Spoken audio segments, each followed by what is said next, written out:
guys, welcome to the big promo cast. Guess who's back? It's a little bit. Hey, man. This show we like to highlight brands that use merch for marketing and promotions. We'd love it if you left a review on Apple Podcasts, Spotify, or wherever you get your podcast, or in the comments below this video. This week, we got a few things to talk about. A 90s snack thing is coming back, which is kind of fun. An update on a story from before about Jack Daniels. And a new promotion from Dodge Challenger. All right. I'm going to talk about how the NBA is raising their click-through and reactions for their email marketing. Northwestern Mutual is trying to reach out to Gen Z and teach them a little something about finances. And the new Clinique virtual lab. All right. You want to start? Or you want to start? You can start. Our buddies over at Dodge. I like Dodge. I've got a Dodge minivan, but it's not as fast as this. They're not going to make Challengers anymore. This is the last one. I love Challengers. They're of this version, the SRT Demon 170. They're only going to make 3,000 in the U.S. and 300 in Canada. Over 1,000 horsepower. Oh my God. It's crazy. But the cool thing is that it comes with this neat little gift inside, which is a wood box labeled with the name of the owner and the car's VIN number. And the logo is like this devil guy. And so inside the box is this neat little decanter whiskey kit thing. Ooh. It's got 4 whiskey stones, 2 glasses, a couple of coasters, and a bottle. And all the bottles have this logo, this demon logo on it. It's really pretty nice.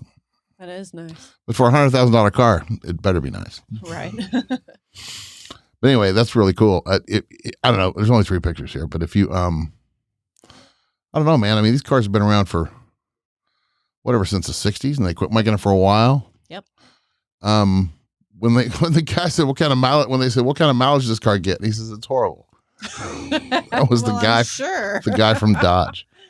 Anyway, I thought that was funny. But I mean, I don't have anything else about that except it's fun, and cars are fun, and car promos are fun. Yeah. I wish I had one, but it's not practical for me to have a car like that.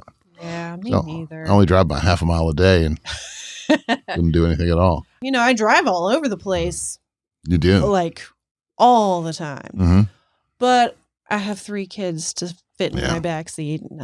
You need a minivan like me. No. What I currently have works. Good. So. All right. That's all I got for that. All right. So let's talk about what the NBA is doing. The NBA. Yes. So there has been some struggle from the NBA when it comes to their marketing, particularly their email marketing. Oh, really? We know that they do fantastic with their promos, like with their promo products, but email marketing is kind of hit or miss with them. So they started making a very conscious effort to be doing personalized emails. Okay.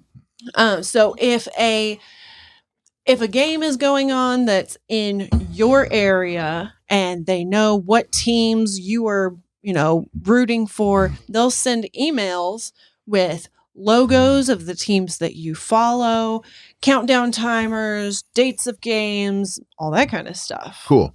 And they've actually, they've raised their click-through rate by 42%. Oh, just by making it more focused to the person that receives it. Yep. And conversion rates by 63%. That means people buying tickets, I guess. Yep. Cool. So sometimes all you got to do is make it a little personal, make sure people understand you're thinking of them specifically and not just, some generic stuff. It's funny. I wonder if that's the NBA or if that's on the team level. Because I know when I was a Mavs season ticket holder, I used to get all kinds of stuff from the Mavs. I don't think it was from the NBA. Maybe it was. Well, they've got, I think it's from the NBA because each team has their own newsletter and stuff like that. Right. So, yeah. Well, good. I like the NBA, but I don't want to buy tickets to them anymore. That's the way it goes. A few weeks ago, we talked about how Jack Daniels is suing a dog toy called Bad Spaniel. Yeah, that's right. Jack Daniels is a trademark dispute. Somebody has knocked off their brand. Your brother's right. You gotta have what they call a trademark. Uh-oh. I don't know if it's a bad thing. This is a silly squeaker dog toy Okay. that says Bad Spaniels. On your Tennessee carpet. The old number 2 on your Tennessee carpet. It's just a dog toy. I don't think this is necessarily a bad thing. It kind of promotes Jack Daniels. Yeah. Yeah, it does. It's free promotion. Even if you're a big giant brand like Jack Daniels, who doesn't want free promotion? Exactly. So I would love to be knocked off like that. But anyway, they're going to the Supreme damn court. The Supreme Court.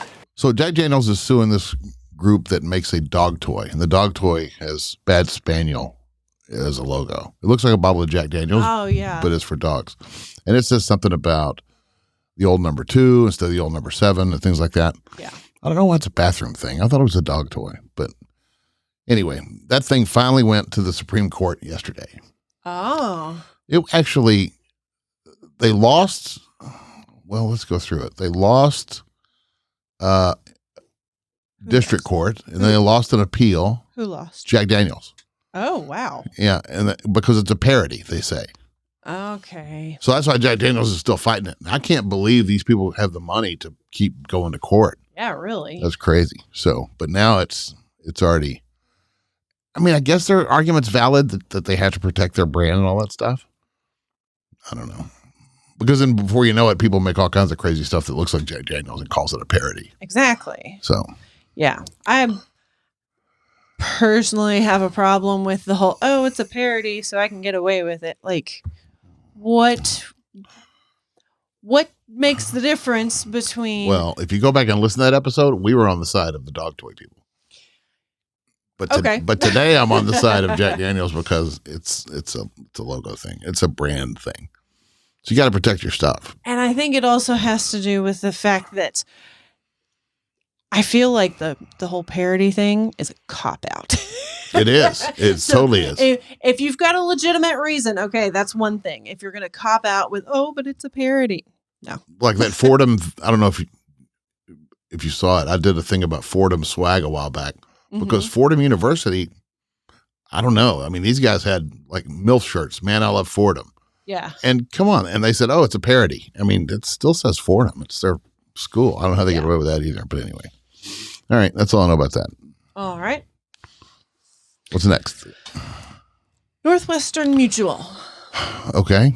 So they have decided to go looking for Gen Z. All right. They are on Pinterest, and they are they've started a campaign called The Great Realization, and it's basically helping Gen Z walk through financial, like, major purchases and what you need to know and things like that. Like buying houses and that kind of stuff? Buying houses, what you need to know before you have a baby. How Who's Gen Z again? Kids that are in their 20s? Right now? Yeah. Like, okay. It's like early teenager to like late 20s. Oh, wow. Okay. Yeah. Generations span weird. I know. But so I kind of don't like part of what they're doing because they have on their Pinterest, they've got this board called The Great Realization. You can see it right there. Yeah. And everything on there there's nothing that I've seen on there that's helpful. Helpful? And okay. Yeah. It's all, we can help you out. Well, okay. All right. But if you go back to like their general to this page? No, go back on Pinterest. Oh, okay. And now click on their name Okay. Now on here on their main page, they've got all kinds of free advice on, ready to plan for your growing family and wedding registry and whatever. All right. So if you want the advice, go on that. Oh, I see. Now there is this pretty cool quiz that they're doing. That's this one. Yes. Okay. Let's go from pinning to planning. All right. And it asks you about some of the things that you've been pinning on Pinterest and kind of helps you figure out what your next goal should be financially. Okay. And once you get the result as to like what your personality is, there's a little video that will help. Based on what I pick here. Yes. Huh.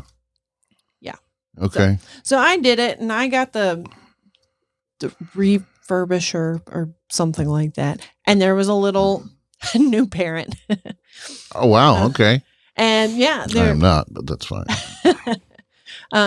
big money tips for your little one. Like you're able to watch the video and get some real life tips right then and there. Based on whatever you click. Yes. Interesting. Yeah. So. All right. That's what I got on that. Do you remember Dunkaroos? Oh, hell yes, I do. They quit making them in the late 90s. Yeah. In the U.S. They still had them in Canada up until 2018 or whatever. But anyway, they're back. They brought them back. Well, I don't know why they brought them back, but they brought them back. I've never got into them. Cookies and frosting, which is, I mean, that's whatever it is, what it is, right? But they also came out with these cool ass shoes from an outfit called NTWRK.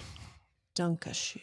Somebody, they hooked up with some designer, and he only made 100 pairs, and they drop on $327. So you can get on there and get your shoes really fast. Have you ever heard of NTWRK? No. NWRK or NTWRK? The only way you can buy it is when they drop, and you got to be on the phone to do it. You can't do it on their website. That's weird. Yeah. Here's a big picture of the Dunkaroos. So that's pretty awesome. I would not get Dunkaroos shoes. Why? Because I'm not 16 anymore. Oh. Well, still. Like I don't get shoes that are all like have all the designs and everything on that. Like, yeah, I'm a parent now. I have to like think sensibly. You actually don't. You can do whatever you want. Well, okay, I understand that. But yeah, I did love me some Dunkaroos. Okay. That was one of those at the elementary school lunchroom that you trade with, your friends' little Swiss Miss rolls or, Oh, okay. whatever. I get it. Yeah, your little Debbie's things. Yep. I got it. Cool. All right. That's all I have about that. All right. Clinique is a makeup face product company. And they have joined the metaverse and have created what's called the Clinique Virtual Lab. So I think that metaverse thing is shot. I don't think anybody's going to do it. I don't think people are, it was cool to talk about like a year ago or whatever when it came out. I think it's already washed up. Yeah. NFTs, all that kind of stuff. I think it's played. Anyway, let's go. Good luck. So Clinique was where I went for my 13th birthday. I went to the mall and it was like Dillard's or something. And they had the little Clinique counter. Yeah. And I got my first, makeover or whatever. Cool. Anyway, so Clinique has a very special place in my heart. When you were 13. Yes. Awesome. But. Uh-oh. So this virtual lab, you are able to create an avatar. Well, they say create an avatar. You pick a color that your avatar is. Can you do this here? So click enter? You kind of can. It's not supposed to be available in the U.S. until the 27th. Oh. But you can technically press enter and kind of half-ass look around. What are we changing? Just her color of her clothes? Yep, that's it. Or his clothes? I don't even know. Huh. I don't want that. Yeah, and you can walk. Welcome to the Clinique Lab. To get started, move into the ring on the ground by using your arrow keys or double tapping. You can always use the map icon to jump directly to other parts of the lab. Space bar twice and got that. And make sure to stay on the lookout for Clinique bubbles. Yeah, I don't want to get involved. You'll get an offer code once you collect any 3 out of the 6 bubbles. Oh, I started walking. Well, yeah, you know what? I'm over this already. Where's a map? Yeah. Anyway. Good.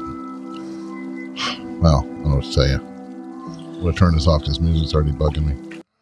But what you're able to do is you're able to go in and talk to a Clinique consultant and learn about products, and you can buy products in there. So, yeah, it's interesting. Maybe, but that's another thing for kids or people that are into that kind of thing.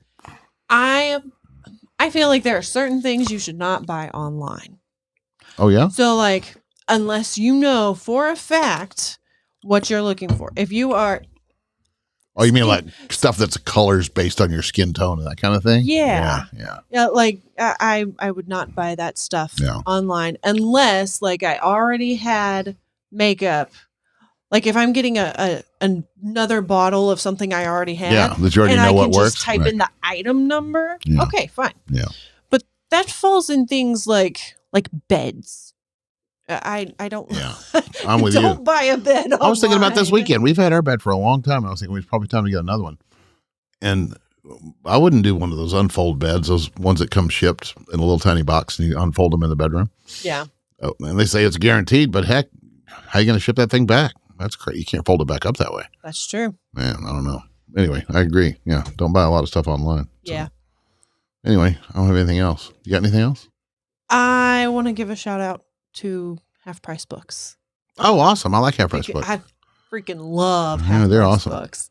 I took the middle child there last week and we wandered around and I only spent $88. Did you go to the big fancy one on Northwest Highway? No. No. We were in Plano. Yeah. So, and we were killing time. Is it a big Plano. store at Plano?